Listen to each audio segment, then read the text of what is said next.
으로 나의 신앙 온도는 라는 제목으로 연애 말씀을 나누겠습니다. 음식에 따라서 가장 맛있게 먹을 수 있는 온도가 있지요. 다 온도가 이렇게 있습니다. 냉면은 어떻게 먹어야 되나요? 팔팔 끓는 물에다 집어 담갔다가 건져 먹으면 맛이 없겠죠? 시원하게 해서 얼음을 넣고요. 냉면이잖아요. 냉면. 그렇게 먹어야 됩니다. 설렁탕은 어떻게 먹어야 되죠? 덥다고? 이게 근데 얼음을 다 잔뜩 집어넣고 먹으면은 이게 설렁탕 맛이 안 나죠. 뜨거워야 합니다. 물을 마시는 물이 있잖아요. 물은 제일 맛있을 때가 온도가 어느 정도일까요? 습시 셀시우스로 13도. 13도 될 때 너무 차가워도 그렇고 너무 미지근해도 그렇고 13도가 되면 시원함을 느끼고 제일 물이 맛있다고 그래요. 시골에서 여러분 우물에 두레박으로 내려서 물을 끌어올려서 마시 보신 적이 있나요? 그 샘물에 있는 물을 끌어올려서 마시면은 시원함을 느끼죠. 그때 온도가 13도에서 15도라고 그럽니다. 자연 친화적으로 이제 그 물을 그렇게 온도를 맞춰주는 거죠. 커피를 마시는데도 맛있는 커피는 온도가 필요합니다. 제일 맛있는 커피, 여러분 이렇게 일회용으로 타먹는 커피 있잖아요. 일명이 다방커피. 그때 제일 맛있는 온도가 얼마인지 아시나요? 63도에서 65도라고 그래요. 펄펄 끓는 물을 커피에다 부어가지고 그냥 먹으면 맛이 없는데 거기에 설탕 한 스푼 넣고 우유 한 2방울 넣어가지고 스푼으로 이리저리 막 휘저으면은 그 물 온도가 63도에서 65도가 된대요. 그래서 그게 맛있다고 그러네요.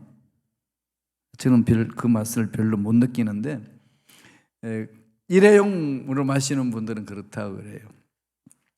저는 이 커피를 내리는 데에 그 온도에 따라서 이렇게 조정하는 끓이는 도구 있잖아요.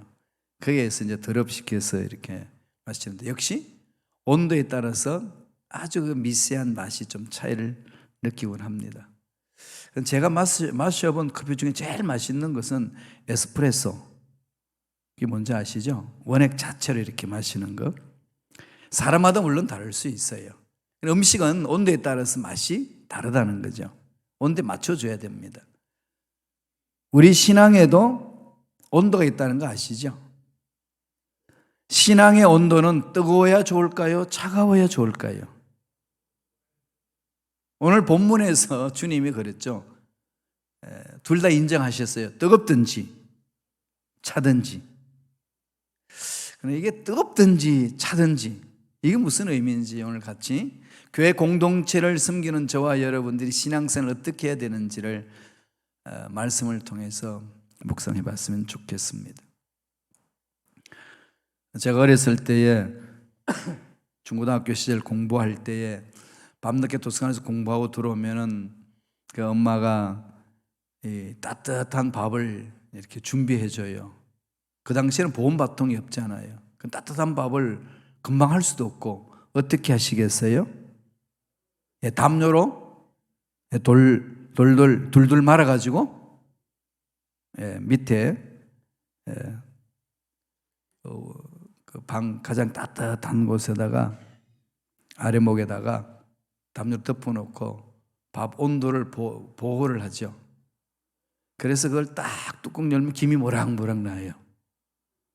김이 모락모락 나는데 거기에 참기름 넣고 마가린 넣고 깨 넣고 막 섞어가지고 김하고 같이 먹으면 맛이 너무 좋아요. 따뜻한 밥이 그렇거든요. 근데 그 밥이 식으면은 그렇게 먹을 수가 없거든요. 요새 어린이들을 딸한테 이야기하니까 아빠 밥을 식으면은 전자레인지에 돌리면 되지. 무슨 그렇게 하느냐고. 요즘은 많이 발달해서 전자레인지 보온밥통이 있어가지고 뭐 어머님의 따뜻한 그런 정성 같은 거 노력은 필요가 없습니다. 밥은 따뜻하게 먹어야 되는 여러 이제 도구들이 나왔지 않습니까? 그런데 저와 여러분의 신앙이 식어버리면은 어떻게 뜨겁게 할 수 있죠? 전자레인지 집어넣고 돌릴 수도 없고 보온밥통에 넣어서 보온시킬 수도 없고 신앙에도 온도가 있는데 이걸 어떻게 뜨겁게 만들어야 될까요? 신앙이 식으면은 냉랭해지거든요. 그러면은 힘이 없습니다. 주님이 소아시아 7교회에다가 편지를 보내면서 여러 교회에게 칭찬도 하고 책망도 하시는데 라오디게아 교인들한테는 칭찬이 한마디도 없습니다. 그리고 책망만 합니다. 왜 책망을 들었을까요? 신앙의 온도가 맞추질 못했다는 겁니다. 주님은 우리 신앙의 온도를 지켜보고 계신다는 것. 우린 깊이 생각해야 되잖아요. 요새 이 코로나19로 인하여서 대유행 전염병 기간이 이때는 늘 온도 체크를 잘 해야 되죠. 우리 몸도. 그래야 몸을 보호할 수 있잖아요. 우리 신앙생활에 하는 데 있어서도 이 영적인 삶에 있어서 온도는 너무나도 중요합니다. 라오디게아 교인들은 이 온도를 맞추지 못했어요. 주님 뭐라고 그럽니까? 첫째로 미지근하다. 미지근한 신앙을 가졌다는 거예요. 말씀 보실래요? 계시록 3장 15절과 16절 다 같이 읽겠습니다. 내가 내 행위를 아노니 내가 차지도 아니하고 뜨겁지도 아니하도다. 내가 차든지 뜨겁든지 하기를 원하노라. 내가 이같이 미지근하여 뜨겁지도 아니하고 차지도 아니하니 내 입에서 너를 토하여 버리라. 무시무시한 거잖아요. 하나님 사랑하는 자녀들을 향하여서 구역질 난다. 역겨워서 같이 있을 수 없다. 토해내겠다. 어마어마한 책망을 하고 있는 거죠. 그러나 라오디게아 성도들은 하나님을 모르는 것도 아니고 예수님을 모르는 것도 아니에요. 다 알고 있는데 신앙의 온도가 엉망이라는 겁니다. 그러니까 그 신앙의 온도가 없다가 보니까 행위 자체가 형식적이게 되어버리고 하나님이 기뻐하시는 삶을 살지 못한다는 거죠. 내가 이같이 미지근하여 책망 듣는 이유는 여기 있거든요. 너 신앙 온도가 왜 이러냐. 우리 몸의 온도가 너무 열나면은 또 너무 열이 떨어지면 저체온증으로 죽고 열이 너무 많으면은 병이 걸려서 고열로 인하여서 살 수가 없습니다. 정확하게 그 온도 측정을 잘 해줘야만이 건강히 살 수 있잖아요. 신앙생활도 마찬가지라는 겁니다. 그런데 주님은 두 가지를 말씀하셨어요. 뜨겁든지 차든지. 뭐 뜨겁다 그러면 대강 아시겠죠? 열정이 막 불타오르는 거. 차가운 건 뭘까요? 차갑다는 것은 냉정하게 이 차가운 기능은 어디에 있죠? 머리잖아요. 머리가 혼돈되지 아니하고 머리가 정확하게 성령의 은혜 안에서 치유되어서 올바르게 생각하는 거죠. 합리적으로 생각할 줄 아는 겁니다. 머리가 뜨거워가지고 타버리면 생각 못해요. 머리는 차가워야 되고 가슴은 뜨거워야 되는 거죠. 그래서 냉랭한 신앙인이다라고 했을 때 그게 이성적으로 하나님 말씀 안에서 올바르게 잘 성장 성숙해 나가는 모습 하나님이 포기하지 않으셔요. 열심히 책 쓰고 열심히 연구하고 열심히 합리적으로 잘 풀어나가는 것, 하나님 방법대로 해나가는 것, 그게 죄가 되지 않습니다. 그런데 합리적이지도 못하고 상식적이지도 못하고 하나님이 기뻐하시는 것 규명해내지도 못하고 마음에도 뜨겁지도 않고 미지근한 것 안 된다는 거죠. 신앙의 행위는 있는데 너무 소극적입니다. 열정이 없어요. 예배 열정도 없고 기도 열정도 없고 찬송 열정도 없고 봉사에 대한 열정도 없고 결국은 신앙 행위는 있지만은 그 안에 열정이 없기 때문에 주님이 원하신 일을 감당할 수 없다는 겁니다. 형식적이라는 거예요. 그래서 저와 여러분 35주년을 맞이하는 우리 순복음식가옥의 공동체를 바라보시면서 저와 여러분의 신앙의 자세를 좀 돌아봐야 하겠습니다. 그런데 나는 뜨거워요. 그 기준을 누가 정하네? 나 스스로? 이 기준도 하나님이 정하시는 거 아니겠어요? 늘 하나님 앞에 무릎을 꿇고 묻고 기도합니다. 그러면 열정이 있는지 없는지 어떻게 알 수 있을까요? 딴 거 없어요. 아까 지금 말씀드린 것처럼 예배에 대해서 나는 어떤 열정이 있는가? 멍하니 넋놓고 예배를 드리는 건지, 뒤에 앉아서 사람 구경하고 있는 건지, 아니면은 하나님께 집중하면서 그 예배에 감격하면서 예배를 드리고 있는지 알 수 있지 않습니까? 기도. 우리 모여서 기도합시다 그러면 열정 있는 사람 모이기 힘쓰는데, 우리 밥 먹고 놉시다 그러면 막 그 열정 내는 사람이 있고, 사람마다 물론 다릅니다. 근데 주님 보시기에는 밥 먹고 열정 내는 거 틀린 거 아니에요. 먹어야지 살죠, 그죠? 육체의 음식이 필요한 것처럼 영적인 양식이 얼마나 열정을 가지고 있느냐. 찬송할 때도 여러분 어떻게 하시나요? 그냥 좀 뜨겁게 꼭 저기 춤추는 데 가서 춤추려고 그러지 마시고, 교회에서 찬양하다 기쁘고 즐거우면 일어나서 춤도 춰야지. 그러지 않나요? 근데 우리들은 너무 하나님 앞에 재롱을 안 부려요. 외국인들 보세요. 얼마나 자연스럽습니까? 막 손 들고 울고 감격하고 막 뛰고. 이게 하나님에 대해서 자연스럽게 표현하는 것 아니겠습니까? 이런 열정이 살아나야 된다는 겁니다. 이런 열정이 여러분들에게 있으면요, 설교하는 저에게도 막 그 열정이 막 전해져요. 그래 막 시너지 효과가 막 일어나는 거죠. 그래서 하나님의 은혜 안에서 서로 교감을 나누는 겁니다. 차지도 않다, 뜨겁지도 않다. 이것은 라오디게아 교인들은 무슨 말인지를 정확하게 아는 말입니다. 왜냐하면은 라오디게아 교회는 교통과 상업 중심이고 무역 중심이에요. 돈이 많은 곳이에요. 그런데 뭐가 부족하냐 하면은 물이 부족해요. 뜨거운 물과 차가운 물을 자체에서 다 공급하지 못하니까 11km나 떨어져 있는 히에라볼리에서 그 온천수를 받습니다. 11km를 이렇게 수를 통해서 오다 보니까 다 식어버리죠. 그러니까 그것이 미지근하니까 이거 뜨겁지도 않고 그런 거예요. 그 다음에 마시는 물은 골레스 지역에서 약 16km 떨어져 있는데, 그 골레스 지역에서 16km 떨어진 곳에서 샘 깊은 곳에서 물을 올려서 시원한 물을 공급해 오는데 16km 동안 오면서 다 식어버리는 거죠. 데펴지는 겁니다. 그럼 물이 어떻게 되죠? 미지근한. 이런 물들은 마시기 힘들잖아요. 그건 따로 이제 끓이기도 하고, 아니면 냉동고에 있으면 냉동에 넣으면 되는데 그 당시면 그런 시설이 되어 있나요? 아니잖아요. 그러니까 그 물 맛이 어떤 맛인지를 아는 겁니다. 그래서 주님이 그런 상황에 있는 라오디게아 교인들에게, 야, 너 물맛 있더냐? 물맛 없지 않느냐? 지금 너희들이 그런 신앙을 하고 있다. 이렇게 미온적으로 움직이면은 내가 어떻게 너희들과 함께 일을 하겠느냐? 이 말씀이에요. 그러니까 이 역사를 바라보면은 라오디게아는 오늘날 현대교회를 두고 말하는 겁니다. 초대교회는 목숨 걸고 달려들고 뜨거웠어요. 그러니까 세상 사람들이 감당치 못한다고 그랬습니다.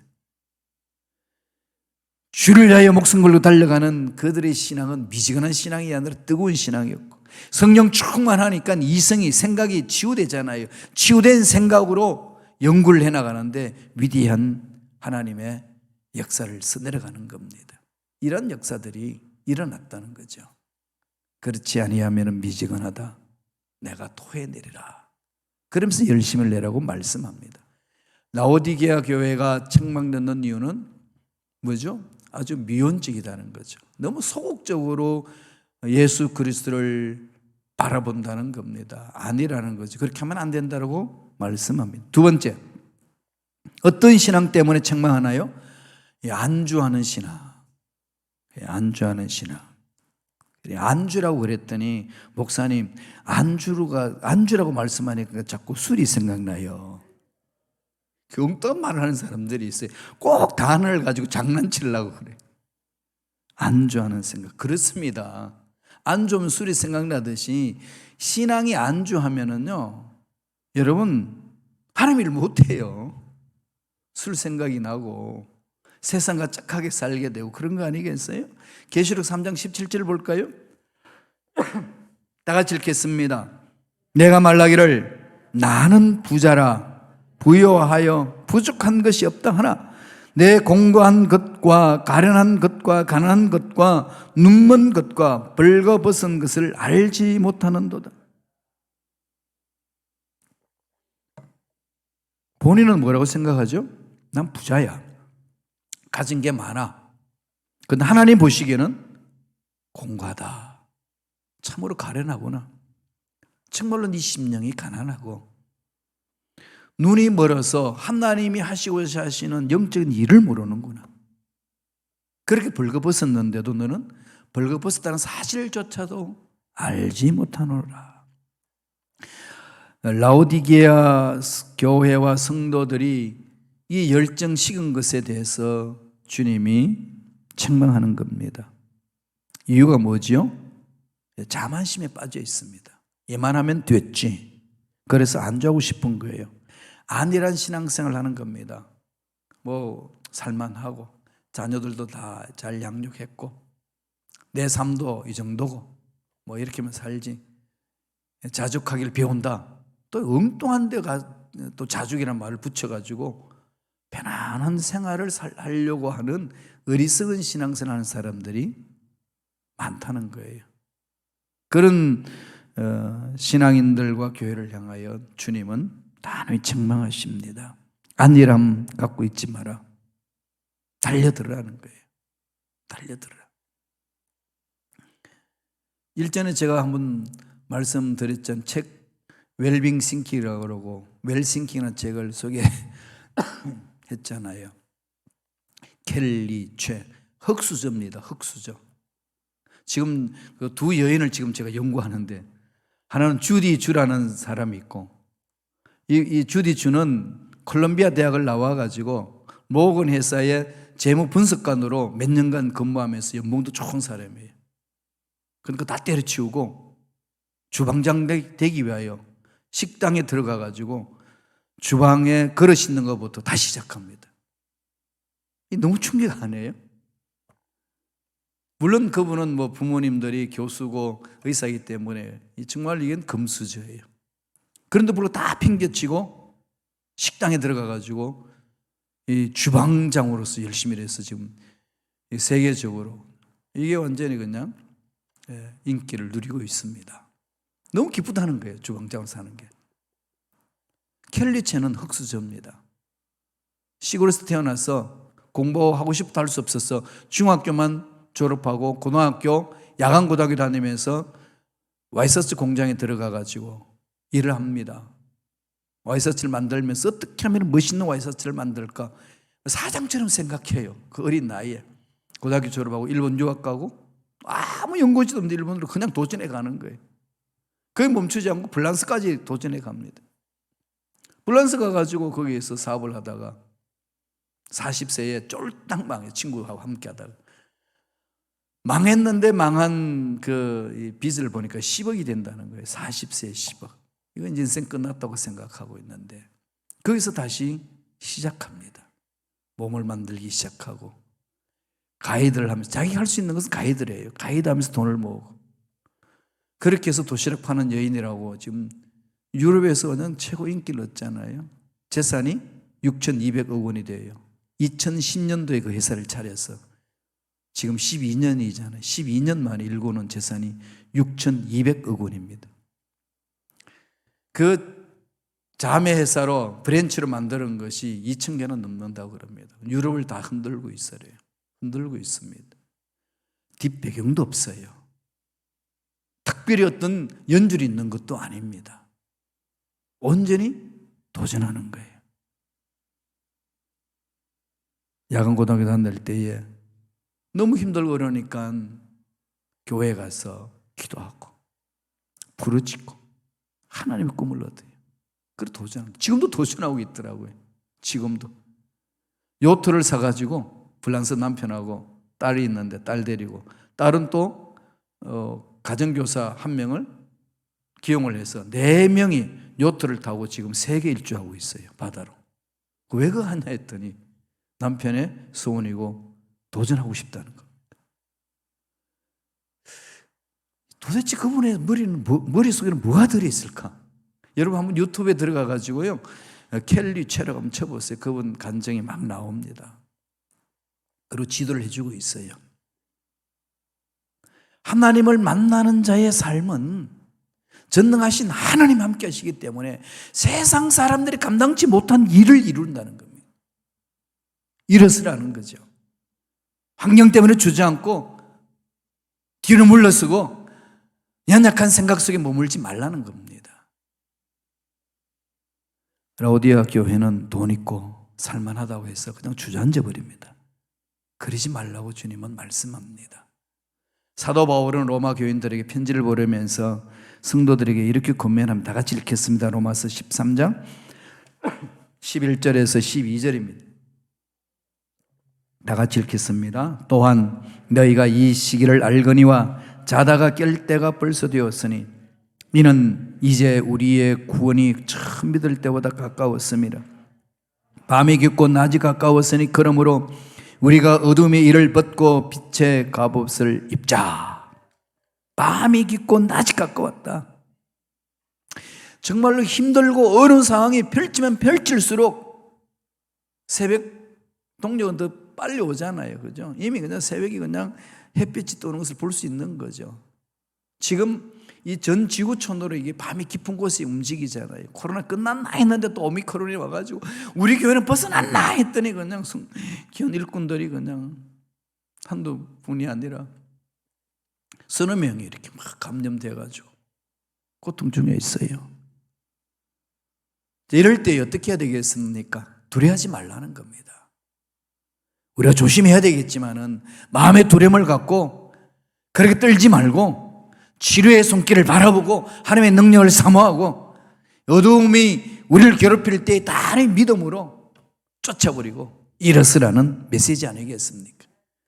창립 기념 35주년을 맞이하는 저와 여러분에게 하나님 주시는 메시지는 그렇습니다. 힘들고 어려운 일이 있을 때 주저앉지 말라. 믿음으로 일어서라. 때가 되면 내가 세우리라. 라오디아 교회 성도들은 그냥 눈에 보이는 것이 풍족하다고 생각하니까 영적으로 자신들이 얼마나 빈곤한지를 알지 못합니다. 보지 못하는 거죠. 꼭 벌거벗은 임금같이. 다른 사람은 다 아는데 자기를 모르는 거죠. 영적으로 정신을 차리고 보라는 거죠. 나는 부자라 부족한 것이 없다. 이렇게 머물지 말라는 겁니다. 수치스러운 걸 가려라. 흰 옷을 사서 가리고 안약을 사서 발라봐라. 그러면 보이지 않는 세계를 볼 수 있을 것이라고 말씀을 합니다. 이건 저와 여러분에게 주시는 메시지 아니겠어요? 그래서 책망 2가지예요. 너무 미지근하다. 너무 안주하고 그냥 세상과 짝하고 있는 거다. 그러면은 주님이 이런 상황 속에서 우리 던지는 대안은 뭘까요? 메시지. 어떤 메시지를 던집니까? 셋째로 영안이 열리는 신앙을 가지라는 겁니다. 영안을 열라는 겁니다. 영적으로 모든 것을 바라보고 해석할 수 있어야 됩니다. 말씀 보실까요? 계시록 3장 18절 19절입니다. 다 같이 읽습니다. 내가 너를 구하노니 내게서 불로 연단한 금을 사서 부요하게 하고 흰옷을 사서 입어 벌거벗은 수치를 보지 않게 하고 안약을 사서 눈에 발라 보게 하라.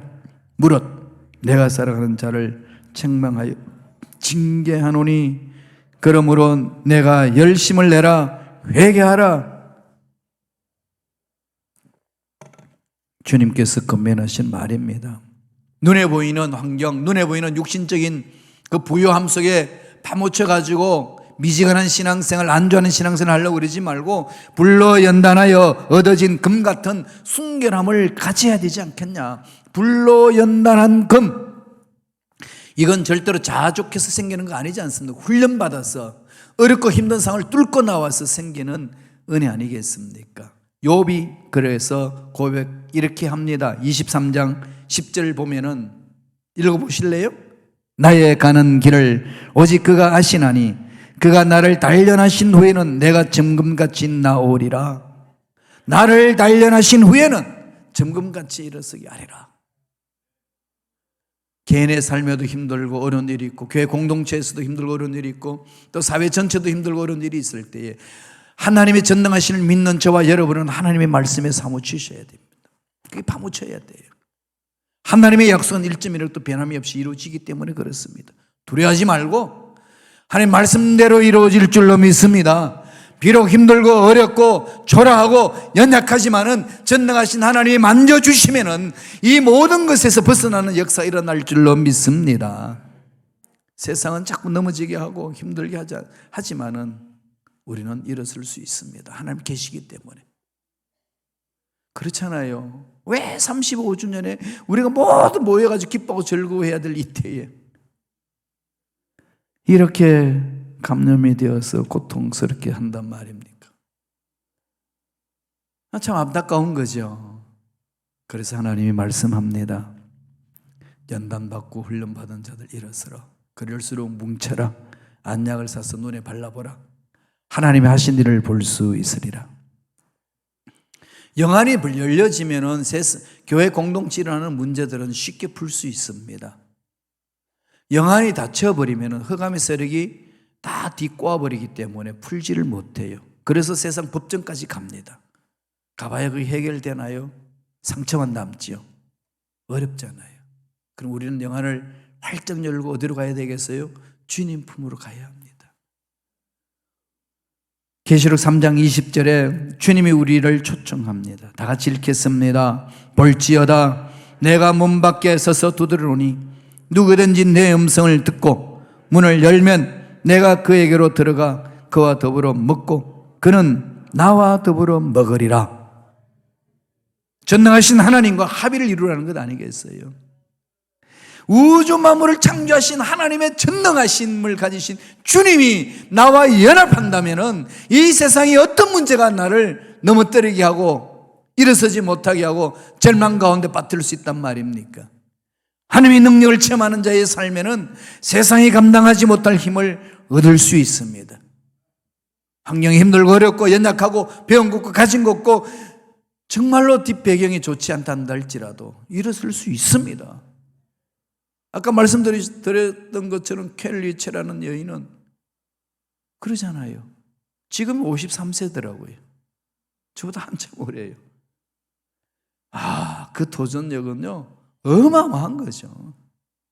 하나님을 신뢰하고 하나님의 능력을 집중하며 도전해 나갈 때 하나님은 그 믿음 보시고 버리지 아니하시고 세워주시는 줄로 믿습니다. 35주년을 맞이하면서 기념 예배를 드리는 저와 여러분, 우리 신앙을 점검합시다. 미지근한 신앙에서 뜨거운 신앙으로, 안주하는 신앙에서 도전하는 신앙으로, 세상 것에 허적거리는 신앙에서 영안이 열리는 신앙으로 회복하셔서 예배하신 복을 듬뿍 받아 누리고 나누는 멋지게 쓰임받는 저와 여러분 되기를 간절히 축원드립니다. 기도하겠습니다. 하나님 아버지 감사합니다.